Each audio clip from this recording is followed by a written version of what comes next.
Well, hello, everyone. Thank you so much for taking the time to join this weekly Hebrew word study. We are back on our normal track again. We're in First Samuel, chapter 25, and just starting with the first verse. So you can see that on your screen. And again, we're following the life of David and Saul as Saul's fading from obviously his favor with God and with the people and fading from the scene, and David is coming to more prominence. And in the midst of this is the prophet Samuel, and Samuel anointed David to be king. He was the spiritual leader of the land of Israel. And chapter 25, Samuel dies. So looking here, first verse said, and then Samuel died, and all of Israel gathered together. They lamented him, buried him in his home in Ramah. And a very short epitaph here. I expected to see more, but again, this story is growing in the direction of David being king. And of course, the indication here is that Israel has rejected Samuel, but thereby rejected God. And so maybe that's the reason that there's very little said about the death of Samuel, although he obviously garnished a lot of respect. It said all of Israel gathered together. So you have to ask the question, was the king there? Was David there? Did David and Saul, uh, you know, stand together paying their respects? How did this all happen? um, were they civilized? There's nothing that says anything about Saul being there. It does appear that David was there because from this spot in Ramah, David then arose and went to the wilderness of Paran. We don't know why he went there. And again, uh, it's not so necessary, but we're picking up is the things that happen in David's life that set the stage for him as being king occur right after this. And so we get to verse 2, and we meet a very interesting guy in a very interesting situation that's coming up. That there was a man there who had a business in Carmel, and this man's was rich. He had 3,000 sheep. Um, he had 1,000 goats, and it was shearing time. And so it kind of sets us up. He's a rich guy. And verse 3 says the name of the man was Nabal. You probably have heard it as Nabal, but the Hebrew pronunciation is Naval. And so what's interesting here is obviously we know that names in the Bible may not necessarily have been names that were given to them by their birth parents, but they were names that apply because of what they did, where they were, how it relates to the story. And so the word Naval has some very, very interesting um, information that goes with it, I guess is probably the best way. So you go to your uh, concordance, and it really doesn't give you much. It just says, hey, this was a guy, a man of Carmel, lists number of times his name was used. But then it starts giving you a little bit in the Brown Driver Briggs. It says it was a curlish man. Okay, well, that's Old English. We really don't know what that says about him. So we need to look a little bit deeper in the Aramaic language. And so we're going to go to the Targumim of Marcus Jastrow and look up the word Naval. Now, what we know in the Hebrew is that it's basically a language of consonants. The vowels are implied, and the vowels are not written in the original Hebrew. The vowels were put in by a group of Hebrew men, call them scholars, just for the sake, because they were very scholarly, called the Masoretes, and they did this beginning in about 600 AD, somewhere in there, sometimes 300 up to 900. We're not quite sure the exact time frame, but it took them couple hundred, maybe 300 years for them to go through the entire Hebrew Bible, known to Christians as the Old Testament, and take the consonants and put vowels with them so that you could understand the the basic meanings. Previously, this was done through oral teaching. You had to sit under a scholar, under a rabbi, under a scribe, under a sage, and they had to read this for you and put the vowels in so that you knew what the word meant. And you'll find that out as we go through it, that having just the consonants, you cannot really determine what the word means. You need the vowels to give it that sense. So the consonants of Nun, Bet, and Lamed can have different vowels. Any one of the vowels can go underneath. But you start to see here that just the consonants itself tell you that this word has a not very nice root to it.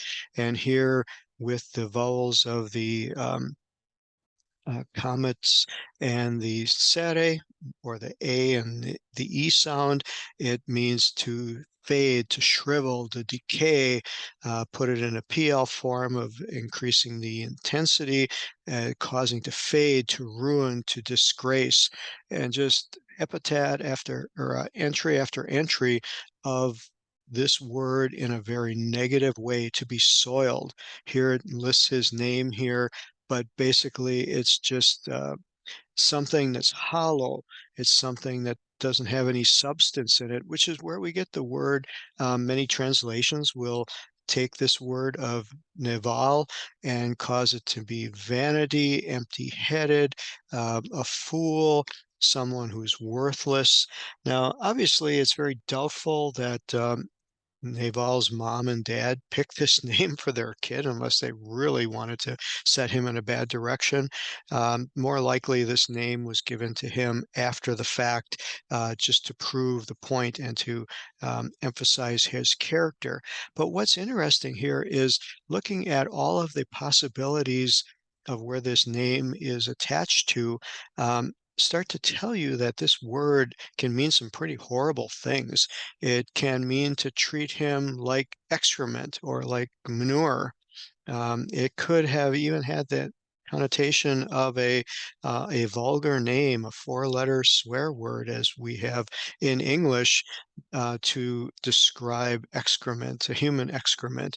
And it's basically the worst type of word you can call someone if you were to use it in its vulgarity um, form, like it was a curse word or a swear word.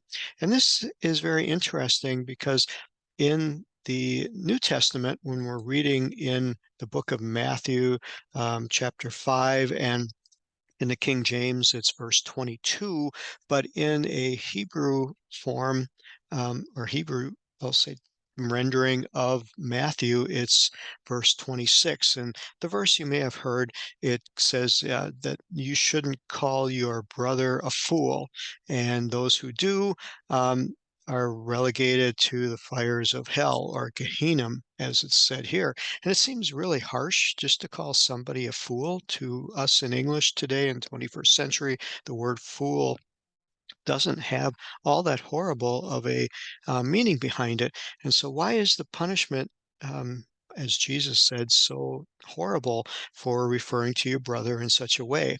Well, according to this Hebrew rendition of Matthew, it uses the same. I'm going to circle it. Those of you who may not know Hebrew, you'll see it here as my cursor's going around, and you may realize that this is the same word of Naval as what's used in the story of First Samuel chapter 25. And so to add maybe the worst possible meaning to this word here, Jesus is saying, if you call your brother excrement, or he could have been referring to swear words that would imply that your brother is of, excrement value, and using any of the slang. It is a very, very harsh way.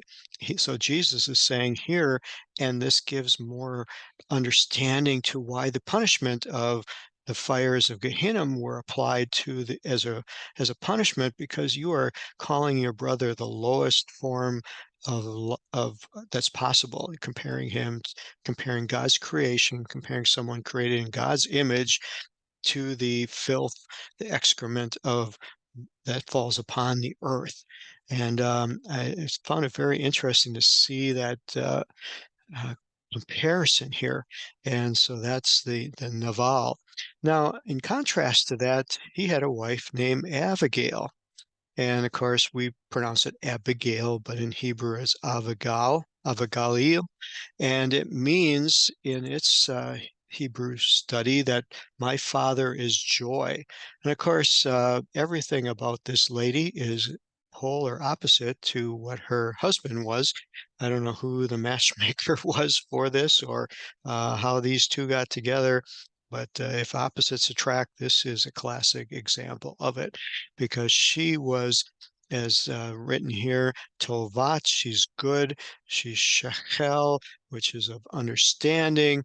And then add on to that, Vifat, she was beautiful, and to are beautiful in appearance. So she had all the bases covered, all the boxes ticked, good lady, good understanding, and she's beautiful. And but this man was harsh, evil, all his doings, but yet he was from the tribe of Caleb. Now, you remember Caleb being one of the 10 spies that went into the land of Israel, came back with a good report. He did not die in the wilderness because he was a good guy. He was valiant. He was instrumental in helping Joshua conquer the promised land. But obviously, this guy Nabal here went down a wrong path and tended to not inherit any of the nobility or any of the wonderful attributes that would have accompanied that family trait. He was definitely the black sheep of the family. And so, just looking at a few of these fun names, interesting names, helps get a understanding of the dynamics of how this story is going to play out as we come back next week. And look at the interaction between David and this man of Naval, and then this woman of Abigail, of who she is, with a name that's completely opposite, that she was the joy of her father. Her joy came from her father, obviously had a great upbringing, quite in contrast to her husband. Must have been a very interesting family dynamic and some very interesting times going on as they shared their life together. So, thanks again for tuning in to this story and study. I pray that you are blessed and inspired, and just again have a greater appreciation for this beautiful, beautiful Word of God that we have and the joy we have of being able to dig in deep and study together. So, God bless you and see you next week. Bye bye.